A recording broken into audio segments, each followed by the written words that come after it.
Starting, John. Okay. Ugh. I was just wondering how long it would take. If I didn't say anything, how long it would take before you'd make some sort of weird guttural noise. It hurts inside is the problem.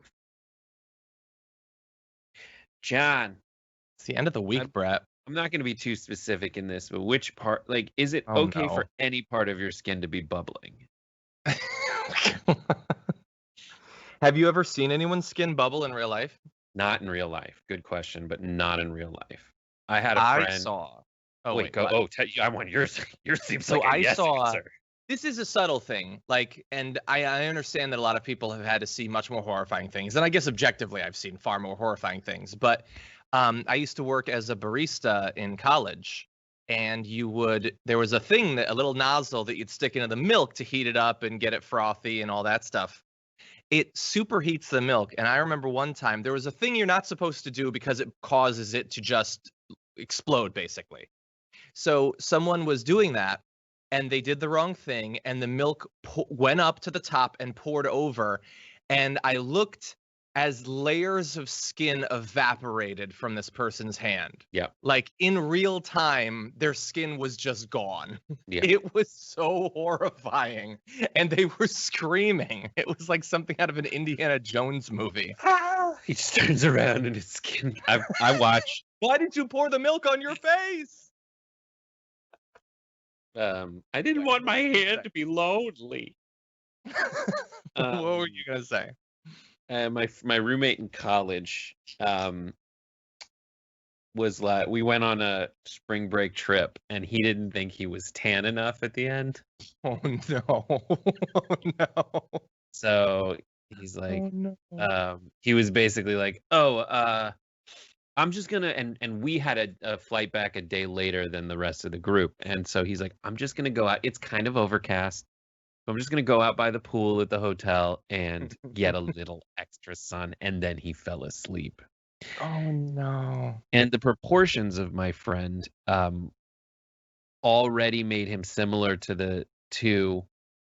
He's like a fullback. He's a very like stout, strong man. Yeah. So he was. And so he's not used to being in a position of utter helplessness. Oh no! So how bad was it? And honestly, like his skin he looked like the 76 ball, and like the Unical 7, he was just bright orange circle, and his skin was peeling off in sheets. Oh. So I'm sure if we had a time lapse situation, we could have seen his skin bubble. But like when we look back, and we were frat boys, so there was one time where he was in so much pain, and I was just like, Ben, I'm gonna open hand slap you on your back. No. And I feel bad about it now, but at the time I thought I was so hilarious. He's a doctor. He was suddenly much more interested in medicine after that. His brother's a dude. Have you ever had an injury or something happened to you that was a huge deal to you, but that you can never explain it in a way that people will actually buy or grasp how bad it was? Please share this with me. No, I'm honestly asking you first.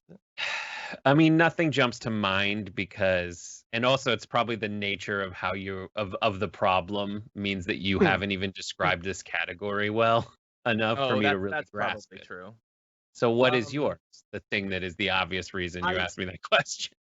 So, my leg injury was pretty bad, but no, my worst was when I think it was probably 2 springs ago because it was before Kingdom Come. When I got sunburn, and the way I got sunburn in hindsight, I sort of get why it was as bad as it was, because what I did was, a guy who never gets sun ever, I went to the beach in the middle of the day, took off my shirt, and just walked up and down the beach for about 3 hours brainstorming, writing stuff.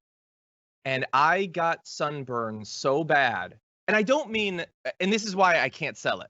I don't mean that it was really bad sunburn and it burned and it peeled off. I don't mean that. I mean that I got what is called the devil's itch. You can find this it's on under your online. skin. It I was feel like I remember that. months This is since of I've known you. insane itching. Like, I started to think this is permanent. I went to doctors. I did homeopathic stuff. I put weird red wine vinegar on my skin. It was itching for literally months. And I know that I sound like jackass saying this, but you guys don't understand how bad it was. 2 things happened. 1, I got a sunburn. 2, I was kind of rude to a witch in the woods. And I don't know how this ended up happening to me. I think it was the sunburn. But a woman literally said devil's itch and then threw newts on me. And I woke up in a cold. I'm glad you at least know about it, because most people don't know. They think it's just that your skin's peeling. It's not. My skin was fine after a couple of months, but it was fried still the nerves itching. under. It was like a phantom pain, but worse. Pain, you can do painkillers, I guess. I was just itching for so long. I feel like I remember you saying something like, I guess this is just my life now. Yeah, I also thought that about my leg that time, but that went away, thankfully. Ricky's injury is the worst. I don't think I've ever had my God. anything quite like vertigo is a weird thing to describe to people. I have recurring vertigo, so it's like that's true. It's just spinny, and I'm just, please let me lie down and spin around on the ground in a specific way to try to fix it. Yeah, nausea's worse than pain. It is, I think. Yeah.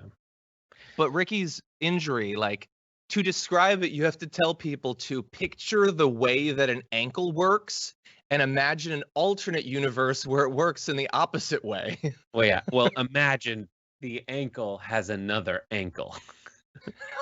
Imagine, it looked like something that had been wrapped in a sock and then twisted to the side. Rather than an integral part of your skeletal muscular system. It looked like, when 90 seconds. Oh wow, 90 seconds. I didn't think we'd be able to fill 10 minutes. There's a meme. John's peeing. No, I'm not. It's so hot in here. Somebody came in the weekend, turned up the heat like 10 degrees, and left my Shogun on. So after a full weekend of running, it was burning hot. Not quite Devil's Itch level, but Is that sorry, you? what were you gonna say? Did you do that? No, I didn't do it. There's a hype train. Ooh, Hype hype train train. I don't know who did it actually. Maybe you started a show yet. Oh man. John, remember to watch Marissa's hands, because every week. Oh, I can't see them right now. Every week you talk, and I literally say show's about to start. I know. You shut up. I know what you're doing. I have a cool setup right now.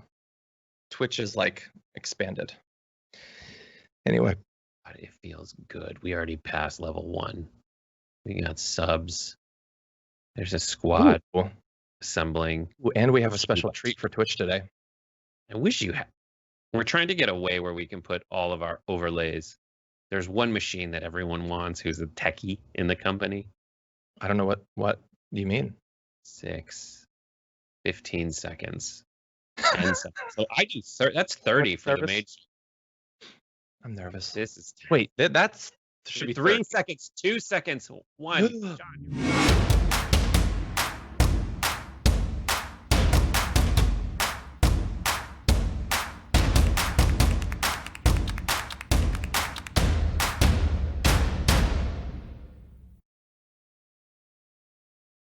Hey everybody, welcome to the Damage Report on a special day.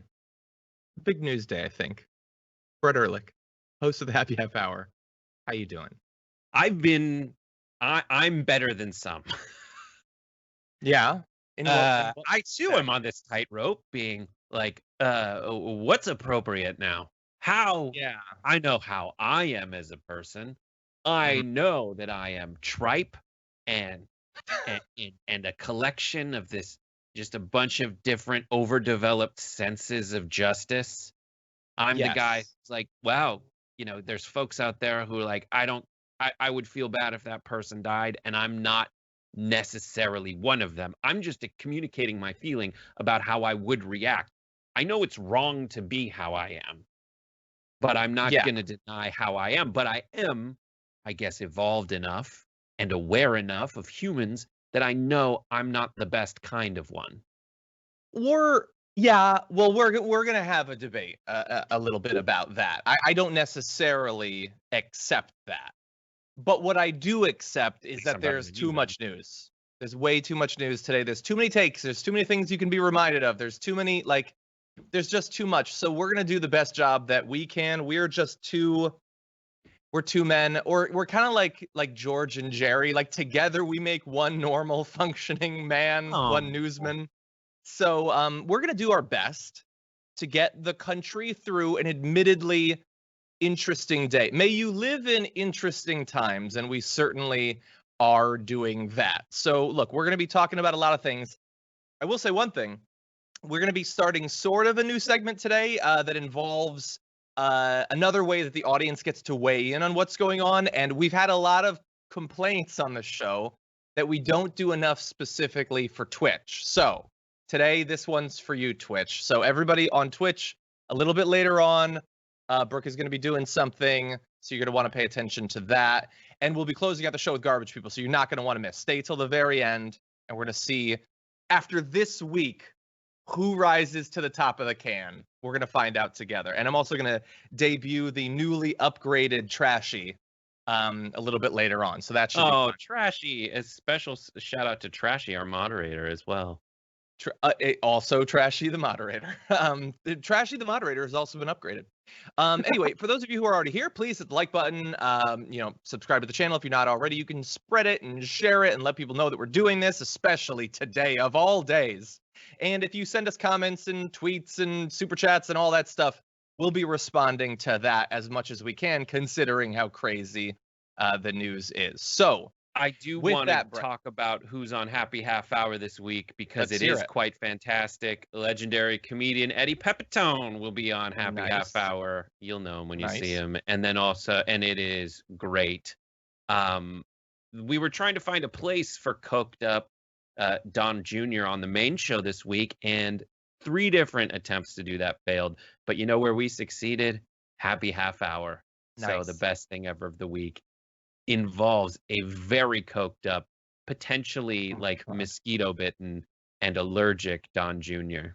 So watch out for that. And then on Common Room tonight, it's going to be myself, John, Jordan Ewell, and then Abelina Sabrina, who does these amazing character pieces about what it's like to be poor. That should be fun. And we're going to be drinking some random drink, maybe a Moscow Mule, maybe a bottle of champagne. I don't know. We're going to be drinking something on Common Room, because it's that sort of show. Anyway, with that, we got just so much to get to, and we got 2 interviews after the show, so I can't go too long, including Congressman Ro Khanna, who's going to be coming on the show to talk about his bill to reform the Supreme Court. Massive reforms. We're going to be breaking all that down. It won't be live, so you're going to have to check the channel to see that a little bit later on. But with that, why don't we launch into arguably the biggest news of the day? Donald Trump has COVID-19. That is now apparently a fact. It seems in hindsight a little bit inevitable, but we found this out last night. Pity those who went to bed early, because this broke quite late, and it is admittedly massive news that the president, who is a 74-year-old man, who doesn't appear to be in pristine health for 74, has apparently contracted a potentially lethal virus, a virus that is more lethal for people in his age category. Now, we don't know everything about this, but the news first broke that Hope Hicks, who works extremely closely with Donald Trump, had contracted COVID. It is possible that that's where he got it, but I don't believe that that's been assured. We also, since that news broke, have been wondering, was Joe Biden or Jill Biden, who were relatively close to the president at this week's debate, also exposed to the virus? As of this morning, they have apparently tested negative in a PCR test for COVID-19. That does not mean that they don't have it, by the way. There will be future tests in the next few days to guarantee that they don't have it, but at least the first indication is positive. Donald Trump has it. Others do too, that we'll break down, but so far it doesn't appear that he spread it to Joe Biden at the debate. Brett, when you saw this news, what was your first reaction last night? I got to tell Jank so he can do a live video, and he did. He did. My He wife. did. I would have, but I was drinking. So. Oh, I saw the text. It's like, I'm not in the position to do this. And my first thought was, oh yes, you are, John. Yes, you are. You've had a few to drink, and now's the time. In vino veritas, as they say. Nope. I wonder what would you have said if you were on, if you had done a live video at that time? I would have wanted to see what the audience was thinking, what questions they had. It's not a story where there's a ton of things to report just yet. So it probably would have gone in that direction. And the thing is, last night we didn't even have some of the information we have now. So actually, why don't we go to this? Because it's one thing for Trump to have the virus. Many people are asymptomatic. They can have relatively mild forms of it. So far, it still looks like that might be the case sort of for Trump. But here is Mark Meadows talking a little bit about the state of his symptoms so far. The President and the First Lady tested positive for COVID-19. They remain in good spirits. The President does have mild symptoms, and as we look to try to make sure that not only his health and safety and welfare is good, we continue to look at that for all of the American people. Okay, so he does apparently have mild symptoms. They're describing it as actually mild. Melania Trump, who also was infected, apparently has mild symptoms as well. Now, she is, obviously because of who Donald Trump is, she's much younger than him and seemingly in far better health. So you would expect that she would weather it better. But so far, they're describing it as Trump not being particularly sick with the disease. What's worse for Melania, having COVID-19 or having to spend 14 days with Donald Trump in quarantine? Okay. They're in separate quarters. And she's mad. She's like, I spend like 10 minutes with you in every 90 days. How did I end up with stupid virus? She's like, I got it because I share tissues with everyone else, commiserating over how difficult it is to spend time with you. Your accent has gotten significantly better. I have to imagine you've been practicing it. It's getting way more Persian is the only. It's not slipping. So in addition to Mark Meadows, we also have Senate Majority Leader Mitch McConnell, who tweeted that he had just gotten off a phone call with POTUS. He's in great spirits, and we talked business, especially how impressed senators are with the qualifications of Judge Barrett. Full steam ahead with the fair, thorough, timely process that the nominee, the court, and the country deserve. I love that Mitch McConnell can barely even pretend to care about Trump's health situation and immediately pivots to screw that guy. Whatever's going to happen is going to happen. I'm getting my SCOTUS. That's all that he cares about. And that's very obvious. I want to read you something, John. And as we're talking about like reactions, I'll sum it up because I can't bring it up quick enough. But essentially, Caitlin Collins, in the wake of this, and it's related to this Coney Barrett thing. In the wake of this, Caitlin Collins, who used to write for, I forget if it's the Daily Wire or the Daily Caller, on CNN, brought up the question. She said, someone who is much smarter than me reminded me that, she says, maybe let's talk about whether there's a possibility that Joe Biden should suspend his campaign while Trump is getting over this sickness. And not only that. Oh, that's a good point. That's a good point. No, exactly. Obviously, he should not shut up. That's a stupid idea.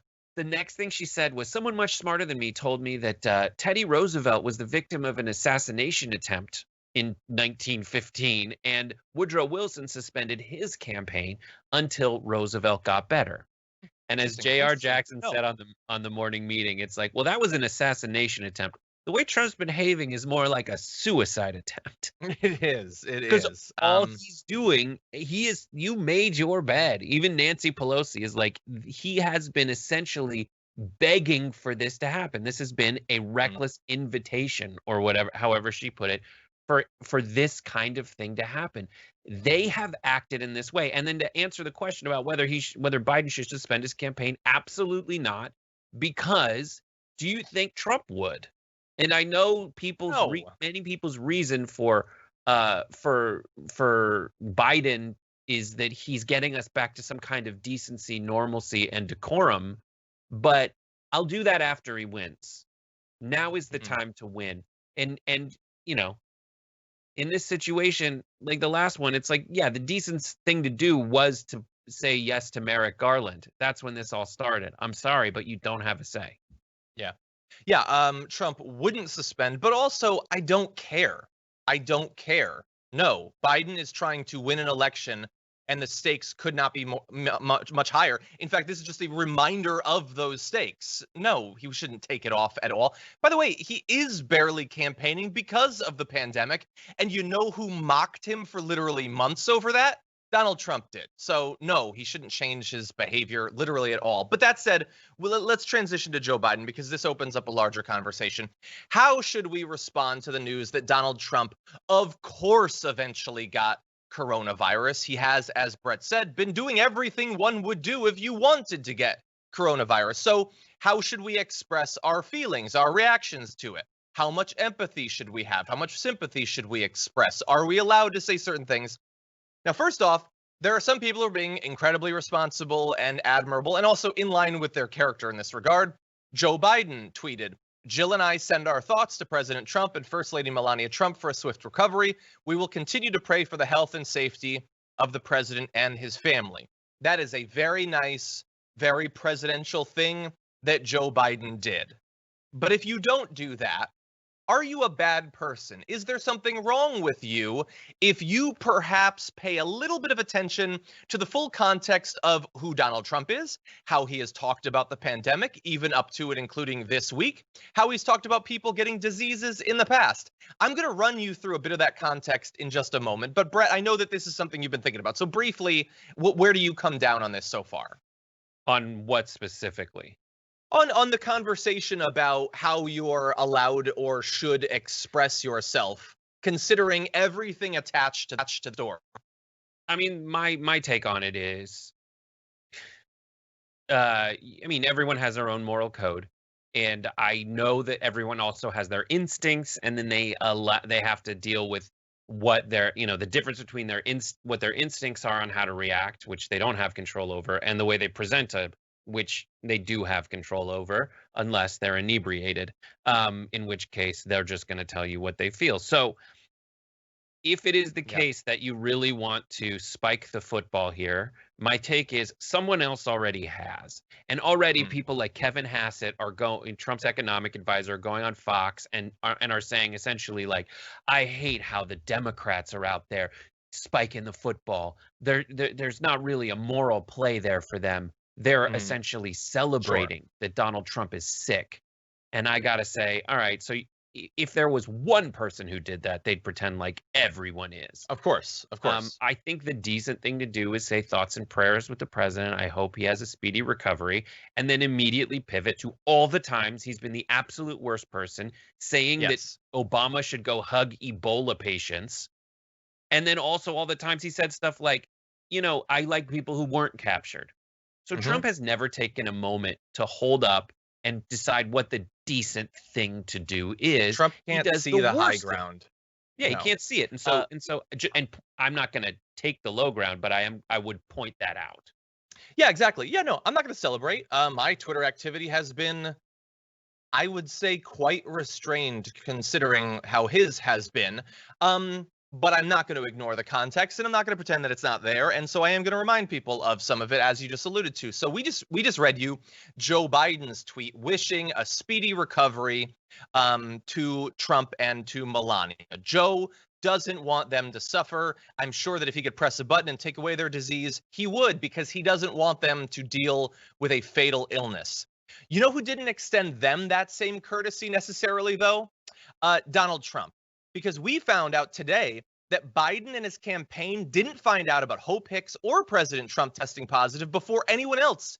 They got it at the same time as us from news reports, despite the fact that it came about 2 full days after the Trump campaign knew that Hope Hicks had the virus, a day more that they suspected she might have it, but they didn't say anything about it. They were willing to let Joe Biden maybe just begin to have the disease spread through his body, because it would hurt them PR-wise to let anyone know, even if it maybe kills his rival. And not just his rival, by the way, because despite all that they knew about Hope Hicks and the possibility that other people had been affected, didn't necessarily change Trump's behavior. The New York Times reports that Trump advisors knew it was likely that Hicks had contracted the coronavirus on Wednesday. After a rally, Hicks reportedly quarantined for the return flight to Washington on Air Force One, and on Thursday, a test officially confirmed that she had it. The White House, however, hoped it could keep her diagnosis from becoming public, Trump aides told the Times. It's hard to overstate how closely Hicks worked with the president and how intertwined their days reportedly are. Instead of taking precautions to protect those around him, though, Trump basically did nothing different. This is after they knew. Instead of laying low, he traveled. Instead of isolating, he met with people at campaign events. Instead of protecting those around him, he knowingly risked spreading the virus further, including in supposedly socially distanced but indoor maskless roundtable fundraisers. After he had every reason to believe he had been exposed to the virus but didn't yet know whether he had it, he continued to knowingly potentially spread it to his high-dollar donors. He was still doing that. And not just that, they're freaking out now. GOP donors freaking out after coming close to Trump at fundraisers hours before his positive test, because he couldn't wait a few hours before meeting with people to find out whether he had it or not. And there's the added context of the fact that his entire family basically didn't wear masks during the debate this week, breaking the venue's rules and potentially spreading it to more people. You got to deal with that. We're going to get back to the mask in just a second. I just want to throw a bunch of this out here, Brett. I apologize. Do you know what it's the 4-year anniversary of to the day today? It's the 4-year anniversary to the day of this video from back during the 2016 campaign, when people believed that Hillary Clinton had pneumonia and conspiracy theories were flowing around. Here's what Donald Trump had to say about her.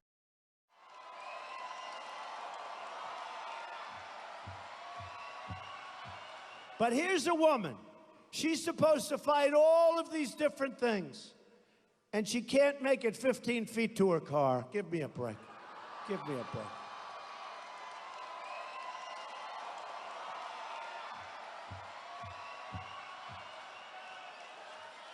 Give me a break. She's home resting right now. She's getting ready for her next speech, which is going to be about 15 minutes, and it's going to be in 2 or 3 days. Jokes. That's funny. Maybe not as funny as his joke that you should inject yourself with bleach to cure coronavirus, you know, after tens of thousands of Americans had already died, and he was telling a joke about it, thought it was really funny, or when he said it affects virtually nobody, it is what it is. A million comments like that we could go through. Some of those, admittedly, are months ago. But remember what he was saying just a few days ago about masks and how ridiculous they make you look in this video. Recently, you have cited the issue of waiters touching their masks and touching plates. Are you questioning no, I think the masks efficacy are okay. of you have masks? to understand, if you look, I mean, I have a mask right here. I put a mask on, when I think I need it. Tonight, as an example, everybody's had a test, and you've had social distancing and all of the things that you have to. But I wear masks when needed. When needed, I wear masks. Okay, let me ask. I don't wear masks like him. Every time you see him, he's got a mask. He could be speaking 200 feet away from it. He shows up with the biggest mask I've ever seen. I will say this. Vice President Biden, go ahead. He wears a mask because he doesn't want to get or spread coronavirus. Notably, Joe Biden doesn't have coronavirus. So that might be one point in the favor of actually respecting the science. He was the guy at the debate who didn't have the fatal illness and wasn't joking about how stupid you look when you project a sense of actually caring about the science and not wanting to get it for yourself or give it to anyone else. We've got more, but I know I've been going for a while, Brett. This is just a little bit of what Trump has done in this area. Right. It is so epically perfect.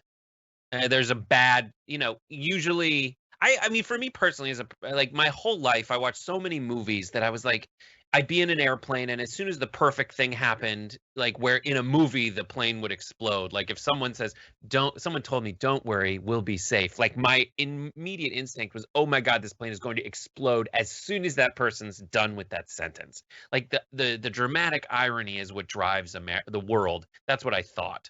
And it took me a lot of work to get that instinct to stop paralyzing me from like social situations. Mm-hmm. And just when I do that, John, we have things like on the 4th anniversary of Trump saying that Hillary Clinton is so weak she gets sick from stuff. Trump comes down. a day after, literally the day after he mocks Joe Biden for wearing a mask, someone who in his cabal of idiots who never wears masks gets diagnosed with the disease that ended up getting him literally sick. Like, he is sick. This is not that he's infected with it and he has no symptoms. He has symptoms. And this is not new. Herman Cain's still dead. Yep. All of his decisions lead to this kind of stuff, and he never took it seriously. And for so much of his life, this guy doesn't have to suffer any consequences for his horrible actions. It comes down to, if it's sexual abuse or allegations of it, he just pays someone off. If it comes to, if he goes bankrupt, he just files bankruptcy, moves on. Mark Burnett comes in and is like, would you like to, can I reinvent the myth of you as a successful businessman? No consequences for your wildly terrible failures. No consequence. We'll see if there's and the consequence here is he's sick. Now, the decent messengers on the left are going to have to do some math here. But the big question is, what are his supporters? And some people have already said this in the Twitch chat. What are his supporters, who are the ones who think this is a huge hoax, thinking right now? One of the answers I want to save that for a little bit. I do want to have that conversation, but I want to save it for just a little bit. But just finally on the empathy thing, I do think empathy is important. I would argue that for people on the left, empathy is one of the most stressed and focused on and prioritized value in our entire value system. The policies we support are based on the fact that we care as much about other people's lives as we do. So when Ben Shapiro, the guy that every year on Trayvon Martin's, what would have been his birthday, mocks the fact that he was murdered, says I should have empathy, I will point out to him that I actually do. I have empathy for the millions of workers who have contracted COVID because they were forced to go back to work by a government that didn't put in policies in place to protect them, to bosses that prioritize their short-term profits over the lives of their workers. I have empathy for all of the Trump fans that contracted COVID because they believe the misinformation that Trump and Fox News constantly gave them because they didn't prioritize their lives, because they didn't have empathy for them. I have empathy for so many people who have suffered, friends of people who have been sick, families of people who have been sick. At some point, though, everyone runs out. And I hope that Trump recovers, and more importantly, I'm sure that he will, as we'll talk about later. But I will not point out that there is no one in the world who has worked as tirelessly to drain the well of empathy for him in this situation than Donald Trump. Literally nobody has done a tenth what he has done to produce the outcome that they perhaps rightfully will attack on social media, the way that libs are acting and all of that. Yeah, I agree. Anyway, okay, really fast, because we're going to transition to more of this, including that conversation about his fans, and we haven't really talked about what's going to happen as a result of this. We're going to get to all of that soon, but I do want to read some super chats because people have been sending in quite a bit. First out the gate was Brianna, who says, "I'm trying hard to be a good person and wish Trump well, so I'll just say this: I wonder how Trump feels now that he is a virtual nobody." 100% doesn't affect anybody. It just doesn't. Zane says, "Please don't let Trump become COVIDiot's martyr." Of course, and like I said, I'm 100% confident they'll be perfectly fine. Anna Jackson says, "Little boy cried wolf. Until I see the wolf eat Trump, not concerned. If you are, I have a few bridges to sell you. Trump lies too much." Let's keep it calm, but that gets into what we're going to be talking about soon. Tail says, "I don't care if this makes me a terrible person, but I can't stop smiling and laughing about the epic karma. I don't wish death or illness on anyone, but he deserves this pimp slap of karmic justice." I'm not saying anything like that, but you are, of course, entitled to your opinion. F. Harvey says, "Yesterday has been a bat-ish crazy year. 2020 really knows no limits or boundaries, you guys. October surprise has me in shock on day one. I can't think I has a dumb 90s boy band heart with hand sister you." Okay, I'm losing a little bit on the end there, but thank you for the super chat. And Ian says, "I feel like Trump only admitted he has COVID because he totally has a crush on Hope Hicks and can't let anyone else take credit for getting her sick." Oh God, I don't think that's what it is, but thank you for the super chat. Okay, he definitely has a crush on Hope Hicks. That's totally true, but I don't think that has anything to do with this. So, message to Brooke in the Twitch chat that she can send it out. Donald Trump has COVID, or does he? I know that there's a lot of people who have questions. I'm not saying that I have questions, but we are going to do a little thing here where we're going to debate this and we're going to vote. Myself, Brett Erlich, and also our viewers on Twitch. There should be a poll going up very soon where you can vote on this.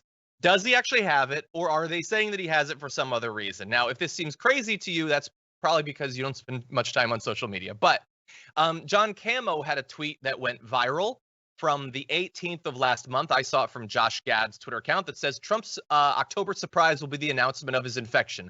Fake, but quite dramatic. This twist will blow Biden off the screens, the Trump COVID watch dominating every minute of every day. Then 14 days later, Trump will emerge 100% cured by hydroxychloroquine. That's sort of the argument that some people are making, is that it's designed to distract and all of that. But on the other side, you have people like the horse whisperer who say to folks speculating Trump might be lying about having COVID as a ruse of some kind, number one, his narcissism makes him see being sick as being weak. He would never voluntarily make himself look weak. Number two, he can't campaign for 2 weeks. His narcissism needs that ego fuel. I think that those are both great points. Brett, what do you think about this? Is it an open and shut case for you, and how will you vote in the end? I think I'm with. Is this where I get to talk about what his crazy fans think, John? Feel free. All right. So I am with the countless QAnoners who think that when he tweeted from his account that we are going to get through this together, that he said, and this is really someone said this, that together means to get her being Hillary Clinton, which means that he has apprehended but not arrested or charged Hillary Clinton for all the things she does, child eating and sex prostitution at Galaxy Pizza Cafe or whatever it is. So I don't think he has it. I am a QAnoner because I can't believe the thing that is very obvious, because I really just need to feel special and righter than other people, no matter how crazy everything I'm saying is. Okay, good point. That's consistent with the Brett that I know. So look, here is why, and I've seen people express this on Twitter. There's all these articles. Why are lefties being crazy and saying that he might not have? Okay, so look, here's the thing. There are deniers about various things. I don't think the vast majority of the people who are expressing anything like this segment that is expressing are saying that they don't believe he has it. What they're saying is it seems like at a certain point, after you've been lied to by a public figure, let's say 20,000 documented times or so, that eventually you'll start to take anything big that they say with a grain of salt. It's not saying they don't think he has it, but it's saying, I'm not necessarily going to trust it instantly just because you say it's so. I think that's why. And especially people are very concerned about anything October surprise related, especially if it has to do with COVID. So a lot of people, I think, they're just not sure as a result of that. Now, I will say the points that the horse whisperer make are very good points. He doesn't want to seem weak. Now, that doesn't mean he wouldn't do it. I could see the whole martyr thing, him wanting to have sympathy and stuff like that. Maybe he could be convinced of that. But taking 2 weeks off of campaigning, if indeed he does that, he doesn't want to stop campaigning for 2 weeks. His campaign doesn't want to stop him from campaigning for 2 weeks. And would it actually help him? I don't know that it would. Like, if I was just being a crazy strategic pragmatist or whatever, I don't know that it would. So I would say, in the absence of evidence to the contrary, yeah, he's a liar. He's a massive liar. But he also probably is a massive liar with COVID-19, if I had to guess. I think that he almost certainly has it. I hope he takes the same kind of 2 weeks off of campaigning that he took to reveal his health plan. I hope it's that same fortnight for me. The fortnight? I hope it's that fortnight that lasts you the rest of your life. I mean, what if he dies, man? What if he dies? Okay, hold on. We're gonna get to what if. Dies, I want to finish. Hold on. What if his body stops working? This is the unnamed segment where we vote, which we're going to include first. So you have voted in line with your QAnon constituency that he doesn't have COVID-19. I have voted with rationality, naivete, maybe, that he does have it. And so we throw it to our awesome audience at Twitch that has been voting. The question was, does Trump really have COVID-19? And with just a few seconds to go in the vote, 76% say that he does have it. 24% say that he doesn't. I consider that, especially considering that there's probably some trolls, to be a fairly dominant vote in favor of it. So, are we not merciful, right-wingers? We'll go with this thing for now. We're going to want more information, but we accept that the president probably has this thing that he never should have gotten and wouldn't have if he had paid any respect whatsoever to the science. So what happens now, Brett? What happens now? If the president does have and is starting to experience the symptoms of a potentially fatal illness right before an election, what happens? He dies. Right? I mean, he dies. What if he dies? Let's go to a graphic. So no, what if he dies? Let's rate ratios. Okay, we're going to. So we're going to talk about the odds. So in terms of the lethality, hospitalization rate, and all of that, these are how different groups compare to 18 to 29-year-olds who are considered like the normal group. Now, he is 74. He is on the exact upper bound of that higher group that has 5 times the hospitalization rate and 90 times the death rate. He's on the upper bounds of that. So, look, I am probably oddly, weirdly confident that he is going to be perfectly fine for a few reasons that perhaps we'll go into, but it is not a guarantee. I also thought that my relative who experienced low symptoms at first would be fine. And after about 3.5 weeks in a hospital, my relative passed away. That happens. It does happen. So Brett, take me through it. What happens to the country? What happens to the election? What happens? I don't know. There was like, what happens to the country is we go into like this. I don't think there's enough people out. Okay. What would happen to the country is a lot of people who have trouble believing stuff are just going to have to come around and believe it. And like about Pence the virus? like doubt the virus are just going to have to come around and believe it. Pence would then become president of the United States. There aren't enough people out there who would sit around and go, you know what? It's not like I feel bad for the guy. A lot of people are like, oh my God, I'm just holding his supporters accountable for what they think weakness is. And in their definition, Trump is weak. So if you were there for Trump, based on his arguments against Hillary Clinton, for Trump as the smart, healthy, together guy who is strong and an alpha, well, obviously that's wrong. And it isn't that I let you down. It isn't that Biden let you down. It's that Trump let you down. So what are you going to do? Because Trump is admitting that he has this problem. He let you down. The one person who doesn't have it right now is Joe Biden. For doing what? For taking the proper precautions at every turn and wearing the mask. Do you think I saw she's running for Congress on the Republican side, but still a conspiracy theorist saying, isn't it weird that only high-profile Republicans have gotten the virus? I love that. Ellie Nistal responded with, you're almost there. You're almost figured this out, actually. Just keep doing it. And that's the thing. The right answer is so simple. And it's that God hates him. There is a God, and he hates Donald Trump. And you're out of your mind. He just gave. I'm just going by their logic. Oh, I see what you're saying. No, but they believe in martyrs and Trump. Well, and by the way, okay, fine. Well, then let them smite him down, and he can, rise up even more powerful than before. Let's go down. Mixing up mythology there, but Brett, you've already delved a bit into the conspiracy theorizing. It appears that he might have gotten it from Hope Hicks. We don't know for sure, but he might have. None of them wear masks, probably because of him. I'm sure that Hope Hicks in an alternate reality would wear a mask a ton. I'm sure she was mocked into not doing it by Donald Trump. But do you think they'll accept that? If he were to, tragically die, they're gonna say the Dems gave it to him. Who cares? Aren't they? No, the only and this I mean that it is so perfect in every literary way. The only thing that can kill Trump and the pestilence he has unleashed on America, the only thing that can kill Trump is hope. It's John, you're writing a book right now. It's so perfect. And everyone keeps saying that 2020 keeps outdoing itself. Like the October surprises. I know we're both probably going to have the same garbage person late. Well, different garbage people, but same concrete, detail.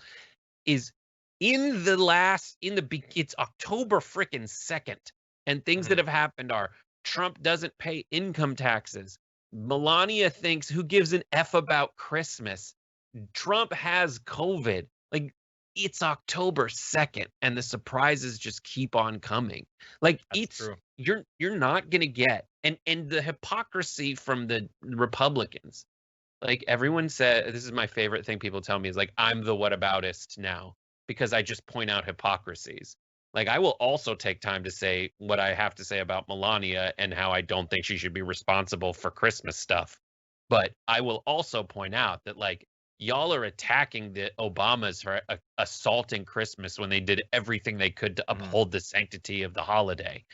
Yeah. But all of these hypocrisies are just too much. And they're grasping at straws to justify something when they just need to say the truth, is that they just support Trump because he's a jerk. Yeah, they like that he's a jerk.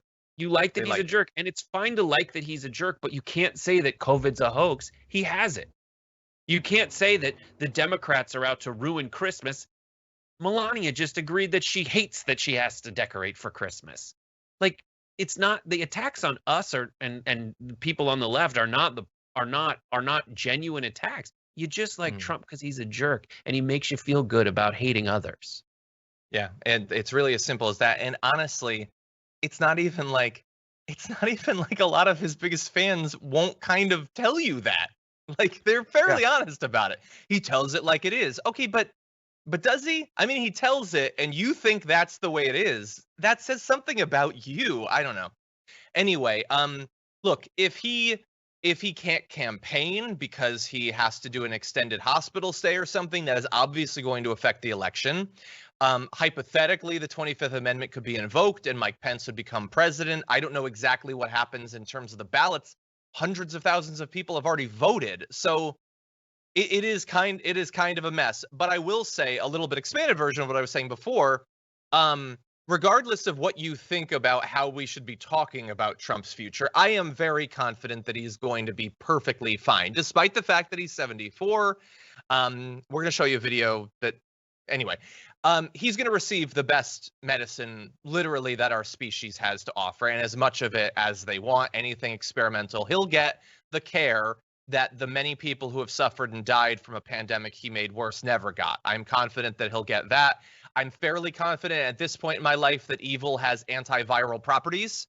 And so I am sure that he is going to be fine. I really am. But it could potentially, even if he's just sick for a while, it could end up being a mess. You know what else is a mess? The fact that now we're doing more polls in Twitch, and the question, did Brett just nail that hope joke, is at 91% lull to 9% null. I'm sorry. And it's weird that I have 56 different accounts that I voted with immediately. Yeah, interesting.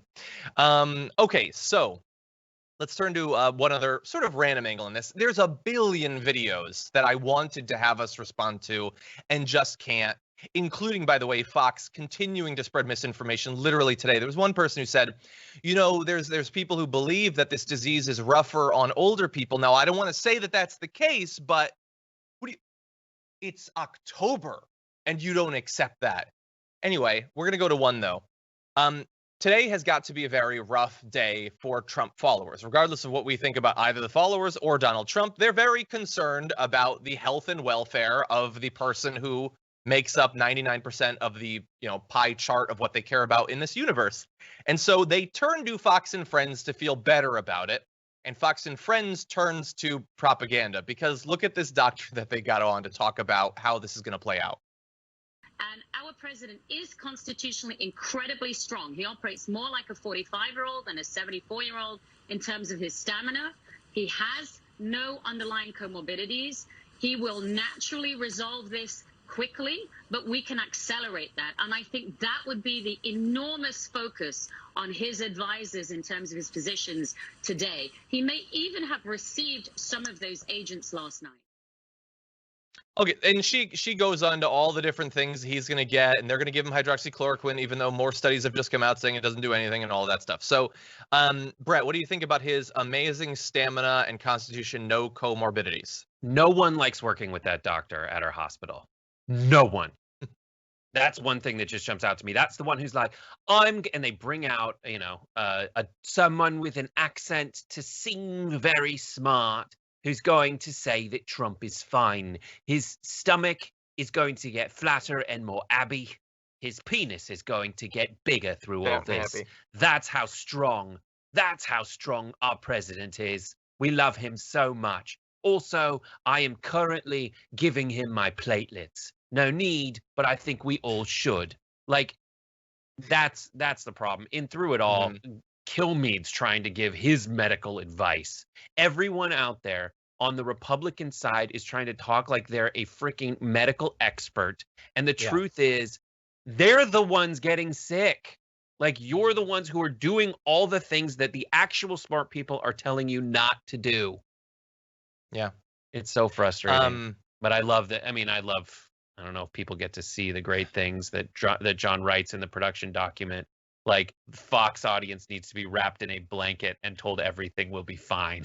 That's what it is. It's the absolute right thing to say. Scott Atlas, president's new favorite doctor, Scott Atlas, goes up in front of Fox or whoever and says the president's going to make a speedy recovery. And while that may be true, may not be true, even Chris Wallace comes out and he said Scott Atlas has no training in this field. He's a neuroradiologist. And as I've said, I think on this show, he's a neuroradiologist from the Hoover Institute, which is a right-wing think tank at Stanford University whose only priority is to convince everyone that the president has unlimited power. That's what it is. How do I know? I worked there. I had a summer internship there, and it was psychotic. Yes, I got free room and board, but everything else was an ultimate price. Yeah, he doesn't know. And that's why, like, for a Fox viewer, it's, oh, he's a doctor. But, like, do you get that there's different types? That they don't just go to doctor school. Like, there's different types of doctors. The back and forth between Fauci and Rand Paul, where Fauci gave advice like an epidemiologist, and Rand Paul gave advice like an eye doctor. Exactly. So but that's the only thing from a medical standpoint that Rand Paul is qualified to diagnose is if that letter on the wall is an E or an F from 20 feet away. Leave everything else to Fauci. Yeah, nothing against ophthalmology. Anyway, with that doctor, she was brought on to say that, yeah, he's Hercules, he's Conan, he's going to be absolutely fine. I will say I'm envious of Fox and Friends technology because the Skype connection to North Korea was very solid. Yeah, but that's all it was. It was North Korean dictator worship. That's all. And by the way, it's not necessarily that she's wrong. I agree that he's probably going to be fine. But I don't think it's because secretly he's hiding like an elite long distance swimmer's body under that thing he calls his own. Like, that's not what it is. Yeah, he talks in front of a podium for hours. That doesn't mean he's got the stamina of a 45-year-old. He lays in bed watching TV all day, okay? I do that. I don't have the stamina of a 45-year-old. But anyway, and no comorbidities. Now, I can't say for sure anything specific, but there's reason to believe he's got some comorbidities. I'm not a doctor or anything. I can't be more specific. But I would be willing to bet a significant percentage of my money that he's got at least maybe one comorbidity that has something to do with this. And it's one that a lot of Americans have. It's one of the reasons we've taken this thing so seriously is because so many Americans are inherently more susceptible to this particular virus. No comorbidities. Really? Anyway. Oh, I love it so. Fox is going to be wild today. Wild with the misinformation. So and that's the news side. Do you know what Sean Hannity is going to be like later tonight, or Tucker Carlson? Oh, I know Tucker Carlson will be like, oh, it's suddenly the left wing. Where's all their consideration for people who are sick? I thought every single illness was a huge tragedy. They hate America. That's what Tucker Carlson's going to say. And they're already starting on Fox News. It's so sick. Trump literally thinks that exercise drains some sort of spiritual battery that you have and you will die. Here's what Fox News is doing. Fox News is doing the things that people do during earthquakes, where you're like, they built their structure to, instead of, stand up to seismic disturbances, Rather, they built theirs to stand up to reality and be impervious to it. And this is reality shaking their whole house. And they're just going to sit there and go like, I hope this holds up. Yeah. I hope it's not the big one. Yeah. That's all they're doing right now at Fox News. And I just want to mention one more thing. We can't go on too long about it because we talked a lot about the implications. We do have other news to get to. But one of the things that I am concerned about going forward is that one would be reasonable in thinking that Trump getting the virus means Trump supporters will take it more seriously. Maybe that's what will happen, but it is not guaranteed that that's what's going to happen. And if Trump does get through this, either without getting seriously sick, or let's keep it real, more likely we would never find out how sick he was because they're certainly going to downplay it. I mean, if they're saying he has mild symptoms, that either means that he has mild symptoms or he's got worse than mild symptoms, but you're only going to hear about the mild symptoms, that they will then think Trump got through it. He's 74 years old. He was fine, so I'll be fine. This could lead to more Trump supporters being more sure that this isn't anything that we need to care about. That's one of my fears. Jonathan said in the Twitch comments, Sean Hannity, President Trump has taken the deadly fake virus into custody and plans on destroying it himself in order to save the U.S. from the Chinese. It's a great job. That is pretty good. Okay, so look, we're going to have to skip. We were going to do the story about Trump spreading misinformation, assuming that the situation isn't far darker on Monday. We'll talk about it then. But we do have to, I want to touch base with the audience a little bit before we move on to some other news, because there is actually other news. That's the crazy thing. Okay, Charles Massey says, well, it looks like their supremacist and thief finally got a huge taste of Carmelicious. Wear a damn mask. So I'll just say our followers are more willing to express things like this than I am. So there's a lot like this. Zombie says, did you ever look up the racist quote Trump said for the book Trumped? I'm not familiar with that. I apologize. Kai Allen says, you can't yell down and lie your way out of science. He thought he could. He was wrong. I'm frankly shocked they admitted he has it. Yeah. Unless it was going to become obvious. I don't know. I'm pretty surprised too. Or also, the White House leaks like crazy. I mean, Ken Klippenstein would have had it in 6 hours anyway, so maybe it's better that they put it out there. Primal says, Trump might actually make America great again by drawing his last breath. Amazing. Okay, Primal. Thank you for the super chat. Everybody, don't get me in trouble, basically, is what I want. I appreciate the support. I'd also appreciate you not putting me in trouble. Angry Little Nobody says, people who claim to be an ally then wish the people oppressing me a swift recovery to win BS morality points. You are not my ally. Ethan Gruel says, I have a skin condition that makes me have horrible hives and itching called dermatographia, also known as skin writing. It is the absolute bane of my existence, but gave me a cool party trick. Oh, no. Let's see. Vandy's Closet says, it's my 45th birthday today, and I am with Brett. So you got company. Love this show and network. Vandy's Closet, happy birthday. Vandy's Closet has the stamina of a 45-year-old, not Trump. Okay. Claire Wilson says, I don't even wait. And when you're a SARS, they let you do it. You can do anything. Grab them by the pulmonaries. You can do anything. A COVID-19 virus bragged recently. Oh, my God, Claire. Primal. It's Primal again. Primal, thank you. Let's be real, y'all. Trump does not have COVID. We know this because he said he does, and he's never told the truth in his life. 2 weeks from now, he will all be like, see, I was right. No threat to the healthy. Well, we voted, Primal. It's too late. It's just too late. We voted. Twitch has weighed in. Janelle says, happy Friday, John and Brett. I'm not one to wish illness on Trump, but lives will be saved without those packed rallies. As long as this isn't a theatrical rollout of a vaccine, I begrudgingly wish him well. Love to you both. It's true. Not having the rallies, in theory, could save lives. Shanna says, this is not surprising, but it's also no less horrible. He's not just irresponsible. He's been intentionally negligent. It disgusts me that his loyalists will not see this as anything but a reason to cheer him on.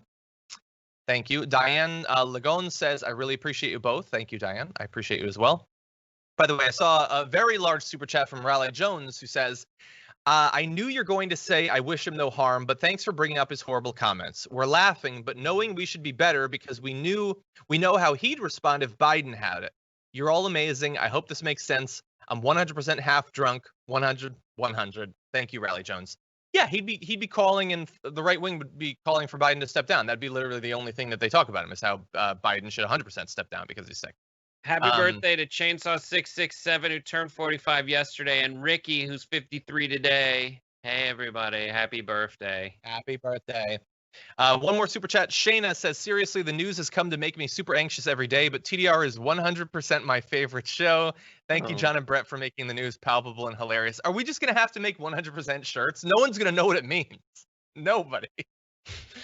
But anyway, thank you. So many. Yarmul says, I checked out the Damage Report podcast, and now I am following it. It's great. Thank you. I know a lot of people listen to the podcast. We just can't talk live to those people, but the editors do a huge amount of work in making the podcast. It's different than this. So everybody who listens to the podcast, thank you for doing that. Please rate it and review it. That would be great. We're gonna go to more of the comments later. It's just we are burning through time so fast, and we have to get to this next story.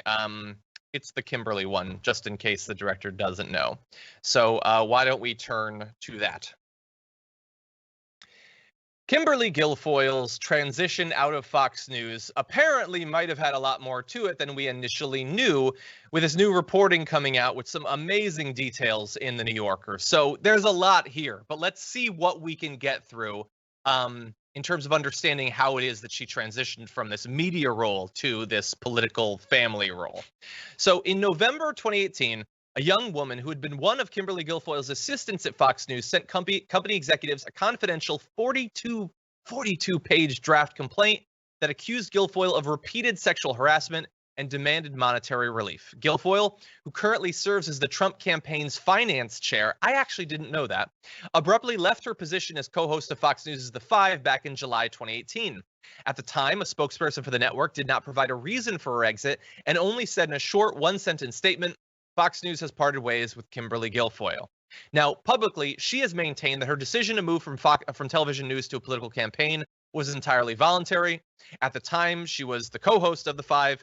Media reports suggested that she had been accused of workplace impropriety, including displaying lewd pictures of male genitalia to colleagues, but few additional details of misbehavior emerged. She publicly denied any wrongdoing at the time, and her lawyer said any suggestion that she'd engaged in misconduct is patently false and all of that. Fox apparently paid an undisclosed sum to the assistant who no longer works there, and so that's what we've sort of known. But I want to give you the details of what was in that actual complaint. Just some. It's 42 pages. We can't go into everything. So buckle up, hold on to your butts, all of that.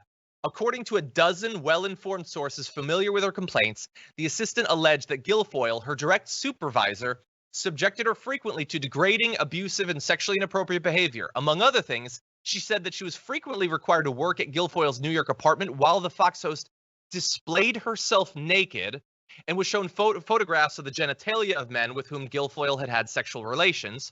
The draft complaint also alleged that Guilfoyle spoke incessantly and luridly about her sex life, and on one occasion demanded a massage of her bare thighs.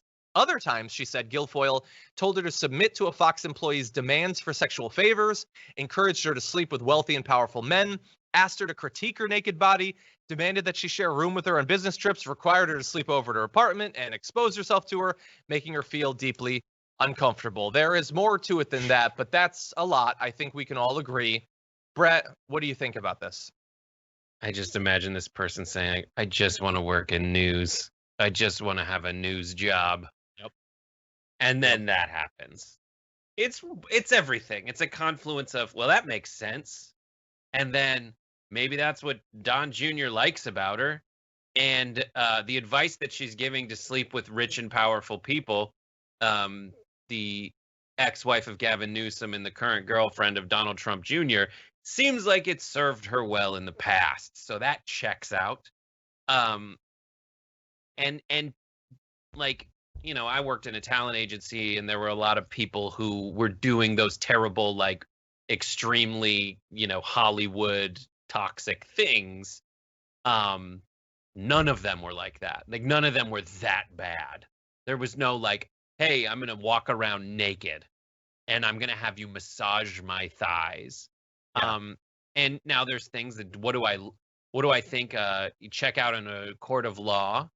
I don't know. This is a legal complaint I don't know if it's ongoing or it was settled or anything like that, but do I believe it? Yes, that's where I'm at now if I'm just sharing my feelings in response? And do I think anyone on the Trump side would, if this came out about one of their political enemies, would let it be? No, I don't.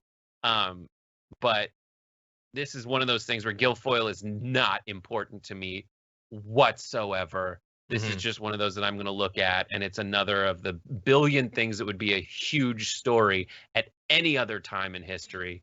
But here it's like, I mean, they're trying to go after Hunter Biden for things that didn't happen.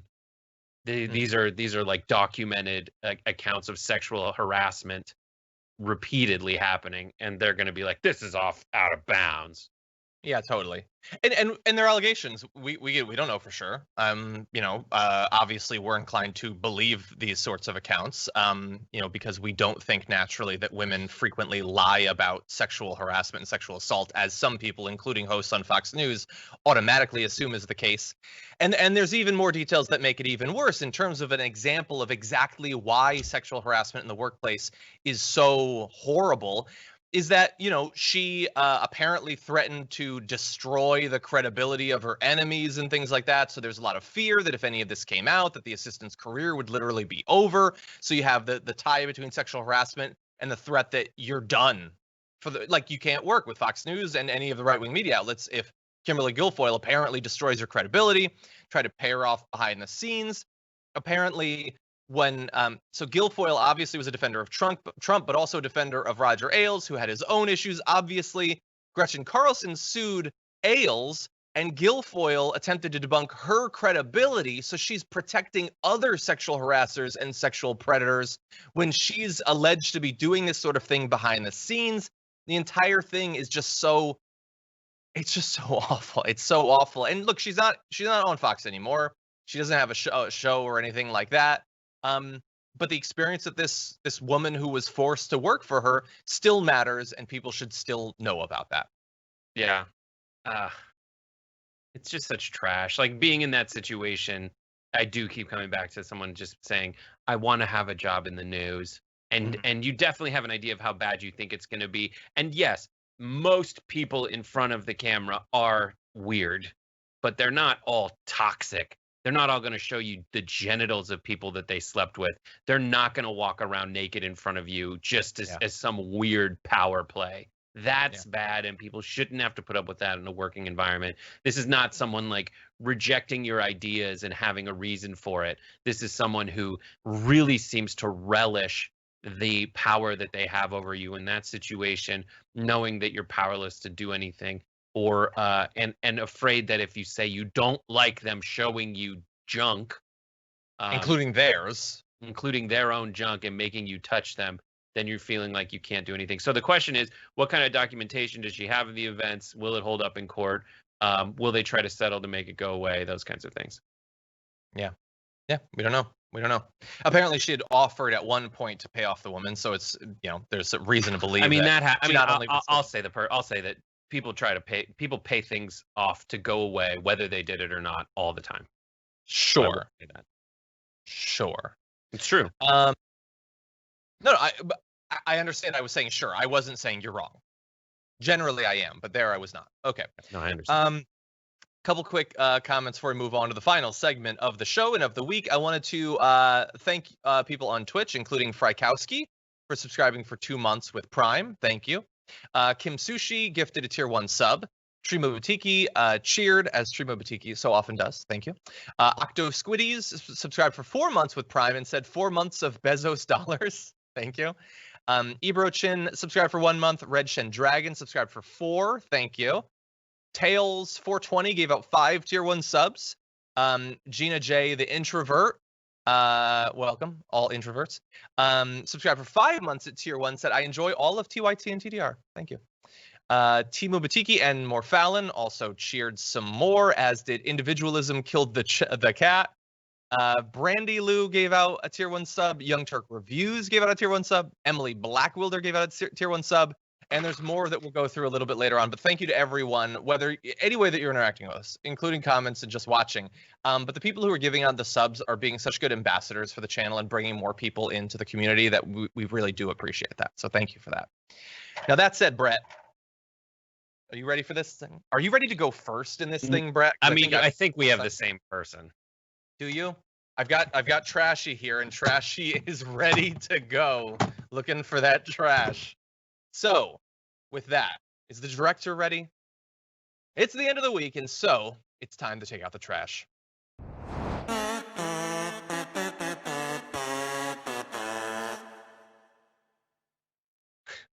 These are the garbage people of the week. There might be some overlap here potentially, but Brett, you first. Who is this is the garbagest week, I think, so far.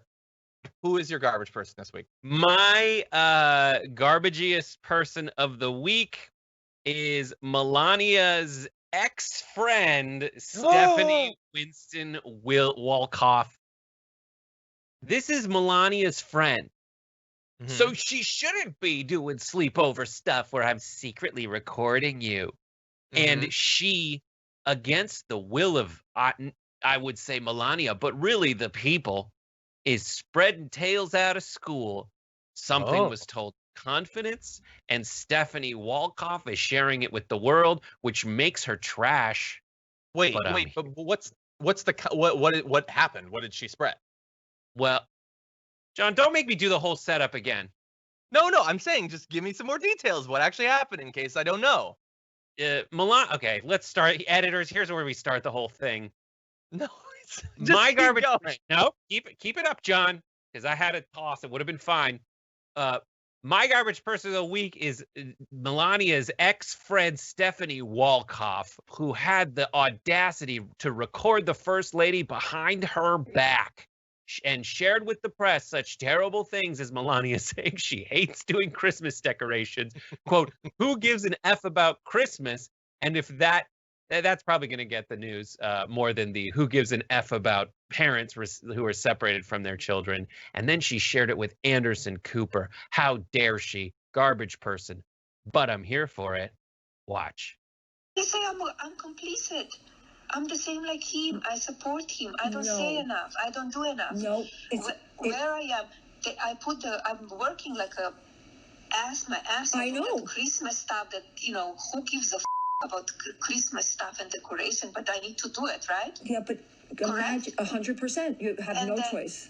And then I do it, and I say that I'm working on Christmas, planning for the Christmas, and they said, oh, what about the children that they were separated? Give me a break. Where they were saying anything when Obama did that? I know. I cannot go. I was trying to get the kid reunited with the mom. I didn't have a chance. Needs to go through the process and through the law. But here's my thing. Hear what you just said. But instead of that, if your messaging, you were so loved. They would not do the story. We put it out. They would not do the story. I'm telling you. You would not believe it. They would not do the story because they would not do the story because they are against us because they're liberal media. Yeah, if I go to Fox, they will do the story. I don't want to go to Fox. Okay, there's a lot there. And John, question: was that your garbage person? No, we don't actually have the same garbage person. Oh, thank God. Because Well, but let me add on though, because your garbage person was the friend, and look, I get it. That said, my garbage person is Melania Trump for the video that you just said. Yes, you shouldn't tape your friends. It's awful. If it ever happens to me, I'm going to hate it. And I think we'll all understand why and all of that. That said, you still said the things that you said, and Trashy's got to eat. So total garbage. Feel bad that she got COVID, but that doesn't change that is an absolutely horrendous thing to say about one of the worst things that's happened in the country in literally years. Which? Her Christmas decorations, which were horrifying. Her terrifying, Lion the Witch in the Wardrobe, Ice Queen Christmas decorations. That's what I was talking about. Someone's going to be like, do you want some Turkish delight coming out there? And I killed Aslan. That kind of stuff. Yeah. No, I will say, look, decoration. That they were. If she's frustrated with that, I totally get it. I wouldn't want to have to do it either. She's totally fine to be frustrated with that. That said, and this is not about her, this is about Fox. I forget who pointed this out. If Michelle Obama had said that on tape, that's the only thing they would play from now until Christmas. Literally, Bill O'Reilly would write a new book about Michelle Obama daring to say that about Christmas. But it's Melania. She's white, super white, so they're not going to care. It's totally fine. I am with her on the who gives an F about her Christmas decorations. But if you'll notice, she said, like, she says she busts her hump. She works her ass man off for a Christmas decorations. And then her response is, and then the people in the media, they all come to me and they're like, what about the kids in the cages? Give me an effing break. I had to pick like wreaths or flower holly. Like, these are big things. Do I have just the ivy coming down the banisters? Or do I have like flower?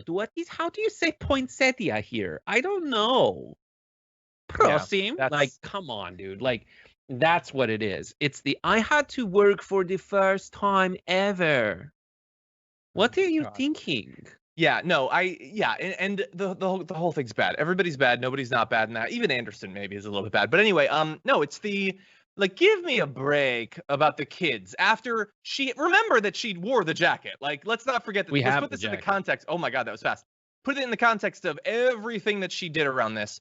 Like, oh, people are complaining about the kids. Give me a break. Why didn't you care when Obama was doing it? Look, if you want to point that out as we do about everything as context, sure, you're allowed to do that. And anything like it, by the way. If Trump is doing something and it happened under Obama, you get to be frustrated if people have a different view of that.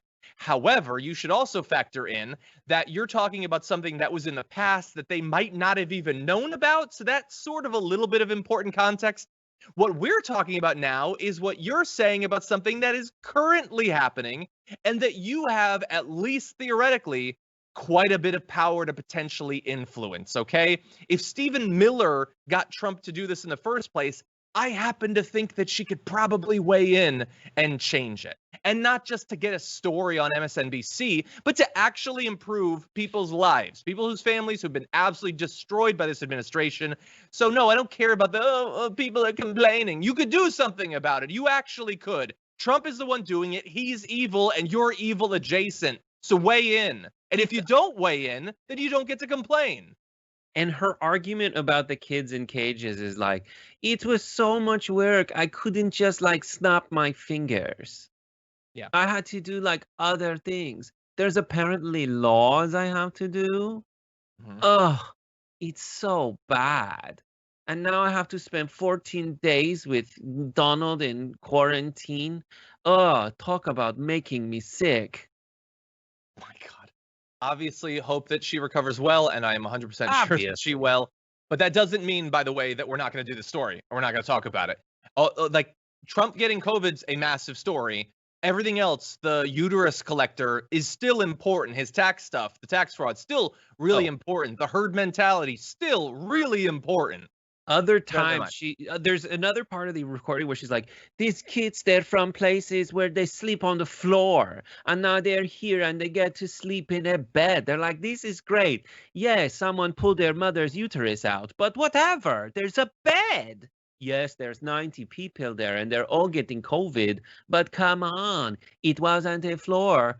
And then the last little bit of it that I think is most hilarious in the Be Best First Lady is her saying, I didn't want to go on Fox so easy. I want someone who's I want to be wanted. I don't want to date the person who wants me. I want to sit with George Stephanopoulos. I want ABC News. I want to run my hands through his gorgeous Greek head of hair. A little man sits on my lap. That's what it is. The whole time you've been doing that accent, I've been thinking, what is that reminding me of? It is something from SNL. And I think, if I'm right, it's a combination of the Chinese trade ambassador with Nassim Pedrad's Ariana Huffington. It's like a combination of those two things. I'll tell you totally what you're doing. Go watch it. If you must know, it's the voice of Persian Jewish bar mitzvah invite. If you must know. It's come join us as Daniel turns from being a lump of coal into being a beautiful diamond, as he turns into a beautiful, loving man in the eyes of God. That's the voice. I do speak a little Slovene. There you go. There you go. Okay, so we largely agree.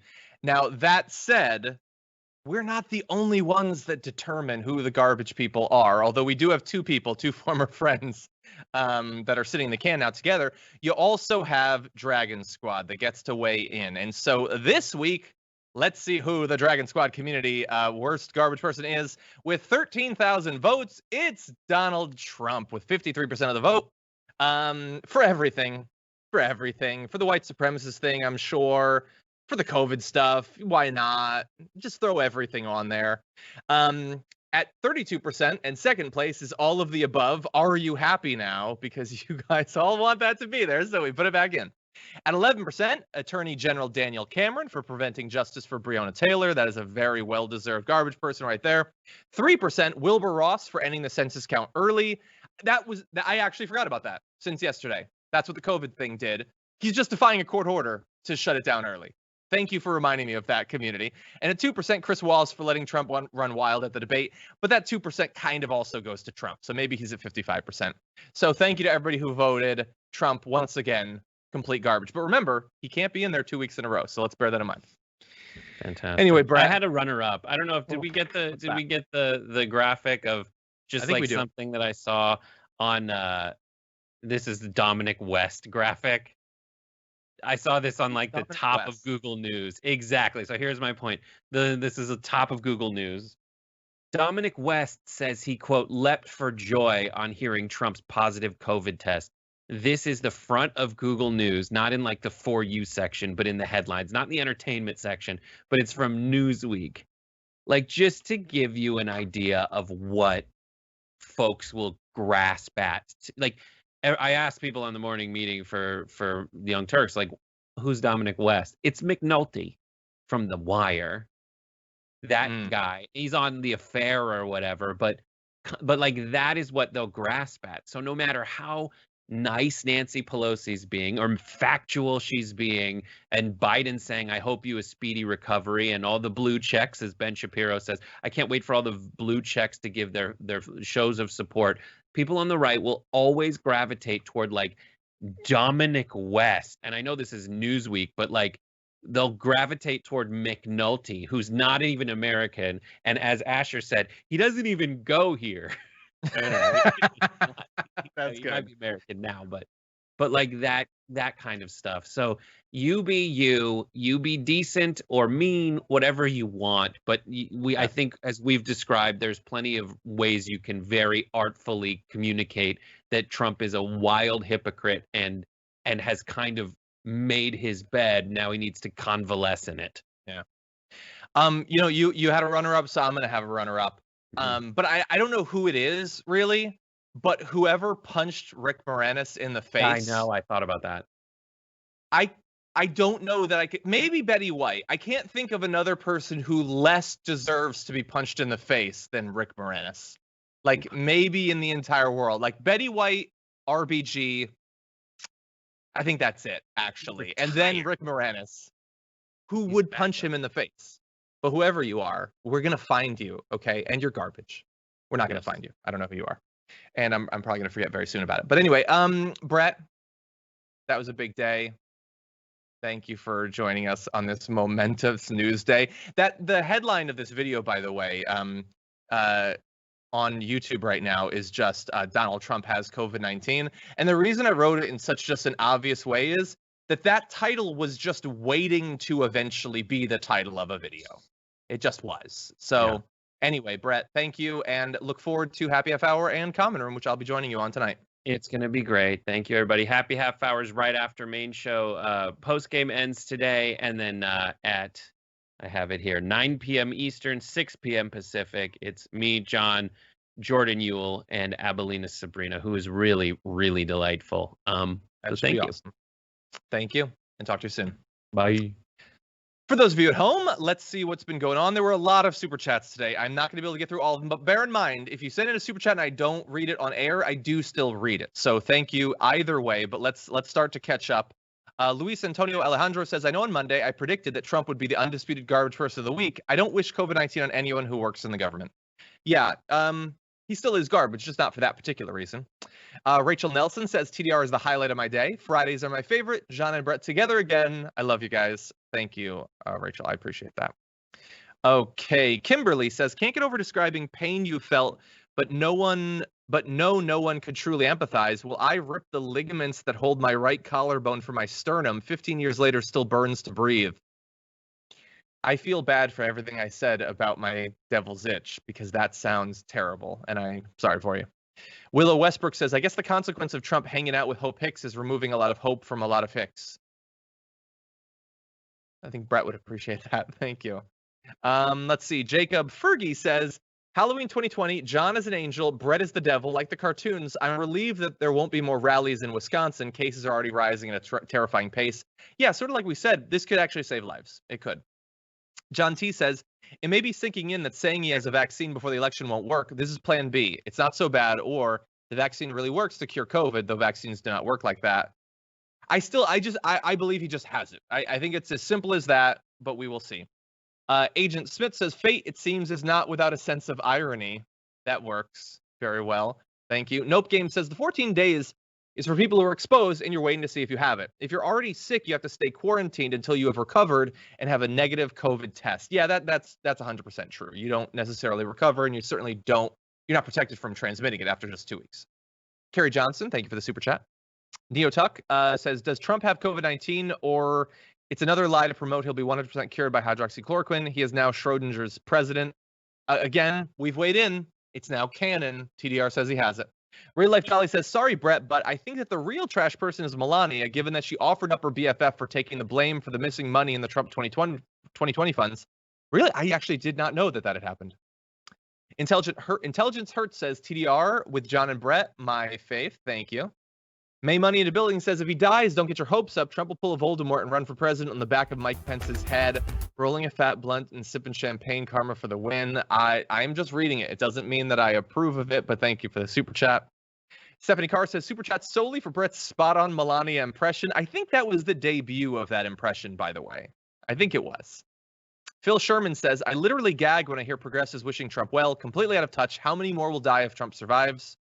Understood. Shanna says, more accents, please. You want the more accents. I think Brooke in the Twitch chat is dying, actually, as a result of it. Luis says, I called it on Monday, but still no one deserves contracting COVID-19, in reference to us choosing the garbage person. Serafina says, I work in healthcare. His weight alone is a comorbidity. I would assume.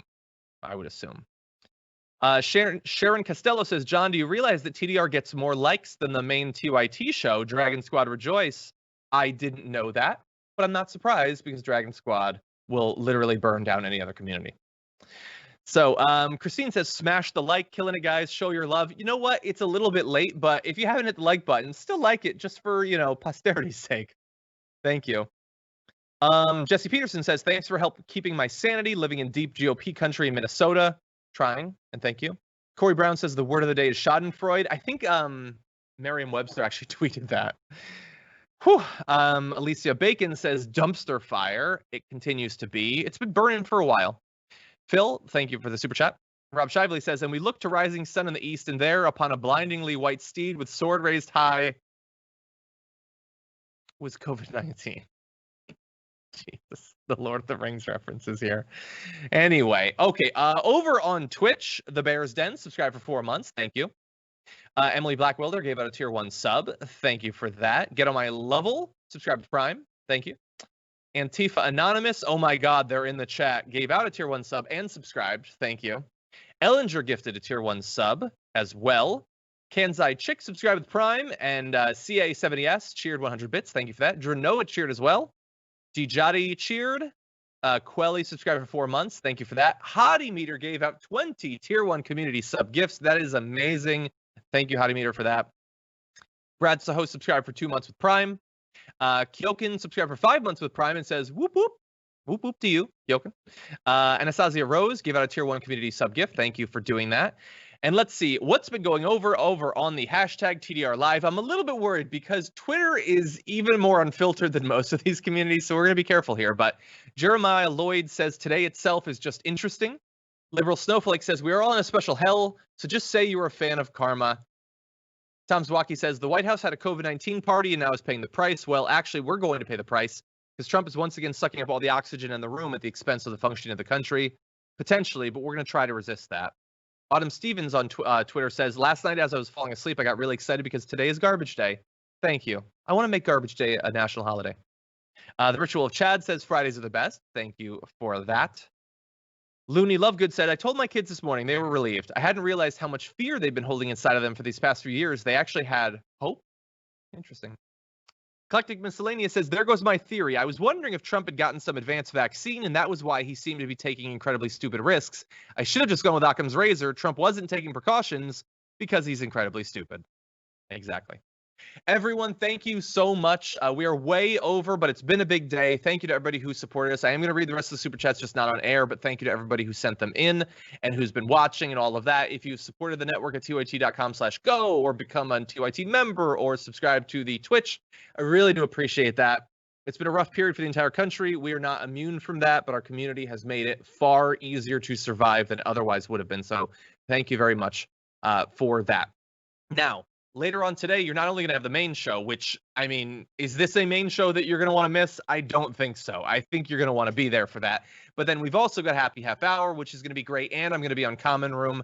That should be fun. God only knows what's going to happen on Common Room tonight when the champagne starts flowing. But we will see.